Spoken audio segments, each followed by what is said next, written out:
We begin here at 5 o'clock with breaking news surrounding the resignation of Sam Adams from Portland Mayor Ted Wheeler's staff. When it was first announced earlier this week, Adams cited health issues. But now new information is emerging that Adams was accused of bullying and intimidating women who work for the city. And that's why he was forced out. That's according to comments today from Mayor Wheeler himself to the Oregonian and the Willamette Week. Adams is denying the new accusations. He joined Wheeler's staff in early 2021 and served as a senior advisor.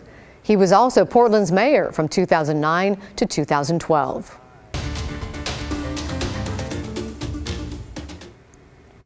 As an East County parent who lives in the Hazelwood neighborhood, I have seen the impacts of gun violence, the reality of gun violence in my community. It's this experience that really commits me to the work that we're doing today. And now to a pledge to stop the shootings near Portland schools. There have been 4 in just a matter of months. Thank you for joining us on this Friday evening. I'm Laurel Porter.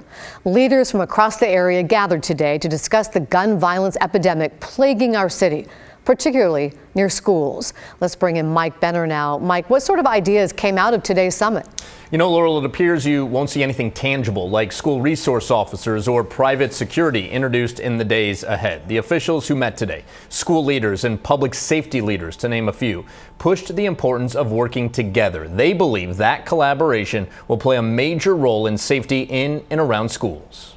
And really, when we think about community. At Portland Public School headquarters Friday morning, district officials sat down with city, county, and public safety leaders to discuss one of our city's biggest issues, gun violence. The city's gun violence, unfortunately, has now reached our doorsteps. Superintendent Guadalupe Guerrero is referring to the 4 shootings outside Portland high schools in just 3 months' time. 2 of those shootings were outside Jefferson High, 1 outside Cleveland, and another outside Franklin just last weekend. We recognize that this compels us to urgently step up our efforts with our city and county public safety officials and partners, and many other community partners. What a lot of people want to know is, will the recent spate of shootings spell the return of school resource officers who were removed from schools back in 2020? We're told focus groups made up of kids, educators, and parents are tackling that very question. But the chair of the school board says it's too early to say if SROs will return to the classroom. What he is ready to say is this. I'm a little frustrated. The conversation in the community seems to become very binary about, are you going to have school resource officers or not? One of the things about today's conversation is we covered a whole host of interventions and programs that are really going to help reduce violence. Andrew Scott says the key moving forward is first ensuring that the district is aware of those city and county-sponsored interventions and programs, then making them available to the district's at-risk youth. There is no group of individuals in our community who deserve safety in their environment more than our children. Portland Mayor Ted Wheeler says what could prove to be invaluable to the district is what's called the Credible Interveners Program. Those are individuals with credibility in the community who have connections to individuals in our community who might be engaged in or impacted by gun violence. We know that factually these kinds of programs reduce gun violence in the community. Mayor Wheeler said the city is investing $5 million in the program, a step in the right direction for sure. But if anything came out of Friday's summit, it's the belief that one program alone won't quell gun violence in the Rose City. Collaboration in the community will instead. As educational leaders, our ability to ensure a safe and positive school community requires a collective approach and coordination with public safety agencies. All right, school leaders hinted at more of these summits in the weeks and months ahead, acknowledging that ending gun violence around schools is a huge task and will not happen overnight. Laurel? But it's a beginning. Thank you, Mike. An update today on Measure 114 in Oregon. The Oregon Attorney General's office is petitioning the state Supreme Court to allow it to go into effect. The voter-approved measure would enact strict new gun laws, including a ban on high-capacity magazines. However, a Harney County judge previously ruled to temporarily block all parts of the law. The AG's office says the state Supreme Court should order the Harney County Court to vacate that ruling because it argues that court didn't have the authority to block Measure 114. A high school teacher facing criminal charges for allegedly sending explicit text to one of her students appeared before a judge this afternoon. The Mountain View High educator entered a not guilty plea. Alma McCarty was in the courtroom and has more details from court documents. Alma? Well, Laurel, police arrested 45-year-old Shelley Leatherwood last week, charging her with communicating with a minor for immoral purposes. This arrest after the 17-year-old student reported that inappropriate interaction over text message to school officials. Evergreen Public Schools then placed Leatherwood on administrative leave, where she remains on administrative leave, following that arrest. She appeared in Clark County Court on Friday afternoon for her arraignment, again pleading not guilty to that charge. The judge also extended a no contact order.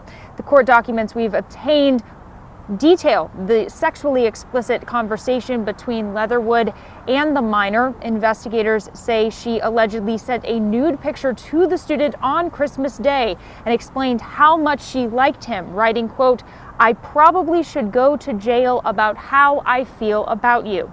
The principal at Mountain View High School sent a statement to families last week, noting that this was a disturbing case. News of it was disturbing and that many may have questions. However, because of the personnel issue and the ongoing police investigation, they were not able to give specifics. Leatherwood is expected back in court in the next couple of months. Laurel? Thank you, Alma. Nurses in Washington are hoping a bill in Olympia will help solve a staffing crisis. This bill would set minimum staffing levels for patient care. The Washington State Nurses Association is behind Senate Bill 5236. It's different than a bill that failed last year. Instead of setting nurse-patient ratios, it calls on a collaborative effort over the next 2 years to figure it out. During that time, the Labor Department would work with all involved, including hospital management, to come up with the numbers. Right now, staffing is a struggle for us. I think, in all honesty, it's worse now than it was at the height of the pandemic. It's a chance to sort of repair the nursing workforce, to give hospitals an opportunity to start staffing up to meet those requirements, and a way to keep nurses, to retain nurses at the bedside. The Washington State Hospital Association does not support the bill. Its legislative agenda includes strengthening existing laws that allow hospitals and worker groups to develop individual staffing plans. This is an issue that will also be discussed in the upcoming Oregon legislative session. It's a big hit to Portland's summer festival season and local beer lovers. This year's Oregon Brewers Festival is canceled. Organizers made the announcement today. They say because of factors like higher costs, lower attendance, and extreme weather, they feel they can't put on a successful event this year. The festival is typically held in July at Portland's Waterfront Park. Last year, the festival returned for the first time since the start of the pandemic. However, it landed on a week with near 100-degree temperatures. Organizers say the festival will return when the time is right. It's been around for more than 30 years. After 3 years, SNAP benefits, or food stamps, will be dropping back down to pre-pandemic levels next month. People who use them have been getting extra money to help keep food on the table. But that extra money has now been allocated by Congress to go to things like aid in Ukraine. Daisy Caballero reports. It's not a time to cut SNAP benefits. Come February, hundreds of thousands of Americans will soon see a significant change in their SNAP benefits as the emergency allotment comes to an end. I hate to see those types of things be sacrificed. This comes after Congress approved a $1.7 trillion spending bill to fund things like restricting the use of the social media app TikTok and sending money overseas to places like Ukraine to help rebuild. I think we're funding and supporting Ukraine in huge ways, and Biden's doing a great job getting other countries to do that as well. And I think at this point, we need to save our people here as well.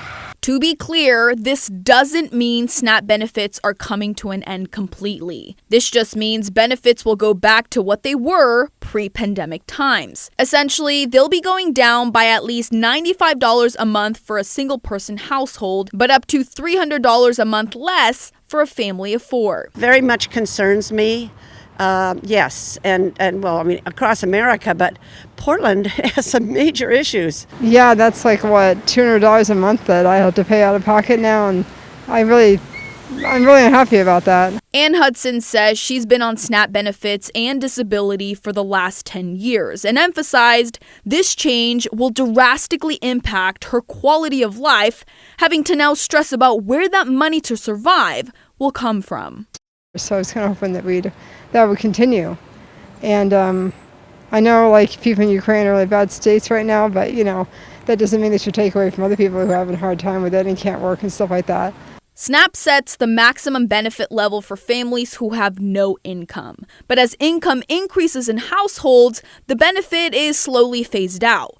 Well, the emergency allotment during COVID gave the maximum level to everyone. A lot of people say, hey, just get a job, but in this current climate, a lot of people are working class and still need those benefits to make ends meet. And these emergency food benefits have provided people in Oregon with $1.9 billion in additional money for food since April of 2020 when it was first introduced. Daisy Caballero, KGW News.